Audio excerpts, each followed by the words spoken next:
All right, we're inspecting a roof leak right here in this general area. So all I know is the roof's about 10 years old. This roof leak had recently developed. There is a room in this area here, and where this exterior wall comes into it, there's an interior wall that goes that way. There's no damage in this room, but just on the other side there is, a few feet from the fireplace. So looking up here, there's the fireplace, good identification coming through, and the leak is probably 3 feet towards me from that fireplace. What we got is a valley up here and a wall. And I guess what I want to talk about in this quick short little video is a tip. If you're looking at damage on your house or you're in an attic, take your phone with you and take some pictures. This gentleman actually was able to look up in the ceiling where it fell down before they did a ceiling repair and take some good detailed photos of various things that I can see now well later after the fact. So some of the obvious that I know is it's snow covered, we're still below freezing. There's not a lot I can do here other than get up here and try to clean it and look at it. But that's where his photos came in handy.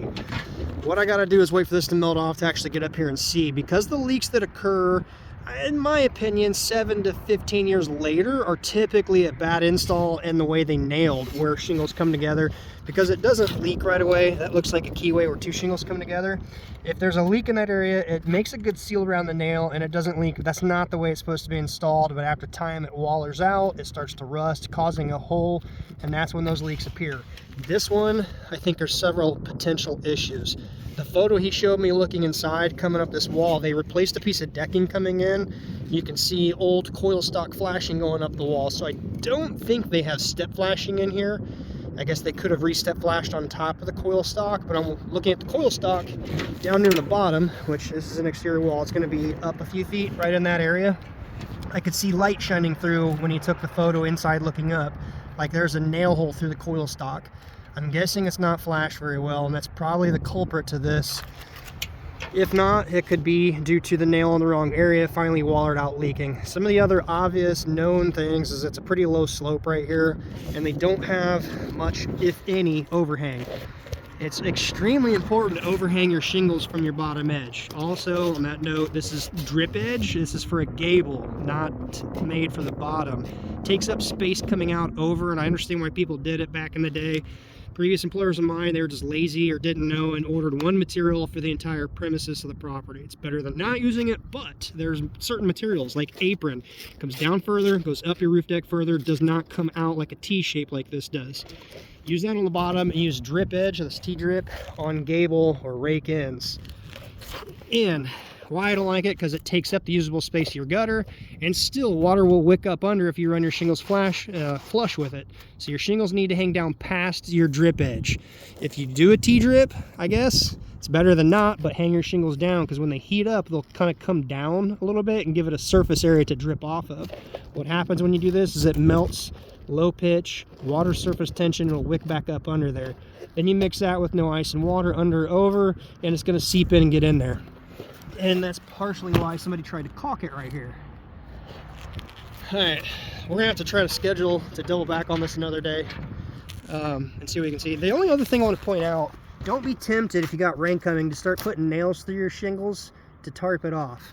Looks like somebody had tarped this at some point, because there's a blue visqueen plastic with staples. I found several down here looking through this area. There was another somewhere right here, got one right here. I found a couple under this tarp. Now the problem is, when you're trying to cover a potential leak or a leaking issue, you've now caused more damage, because over time, if you don't address these, those little puncture marks, they'll start to do the same thing as a bad placed nail. They'll start to waller loose, pop out, whatever the case, rust, and then you got a penetration going through your shingles. So be cautious when you're going to cover a roof.